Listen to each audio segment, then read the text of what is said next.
Callebaut Gold Cupcakes with Connor's Buttercream Silk. So take your butter and your gold chocolate and put it into the microwave and stir it up, and once it's ready, set it to one side. Add all of your dry ingredients, give those a mix up, then followed by all of the wet and that chocolate butter mixture, and stir it all around. Pop on your mixer and just let this go round for a few seconds. Then come back in again and stir. Now, if you're making this gluten-free, leave the batter to rest for half an hour. If not, just straight away pour into the cupcake cases that I've done just there. Pop it into the oven at 160 for 18 to 22 minutes. Next, we're going to make the buttercream. Now, I have put 200 grams of the butter into the mixer and whipped that up, and then set that to one side. Put in the 2 tablespoons of boiling water, the vanilla, and then add in bit by bit all the dry, which is the icing sugar and the cocoa powder.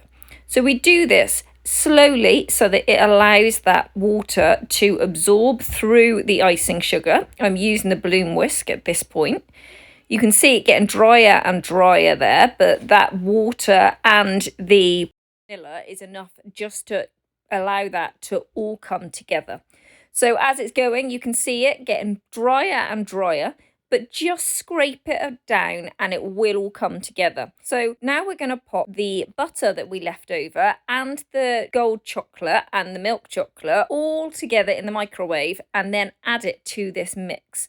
So that will just give it that last little bit of liquid that's needed before you add the last lot in. So once it's all together, we're then going to take our whipped butter from earlier and add that in stages into the buttercream there. And look at that, absolutely gorgeous. Give it a scrape down. Then we are going to pop on the paddle, and the paddle just really smooths that down just for a couple of seconds. You see it change, the magic kind of happens there. Pour it out and leave it to one side for an hour to let it rest. Then it becomes beautifully pipeable with an amazing silky finish, and we're all done. Look in the comments box for the full recipe.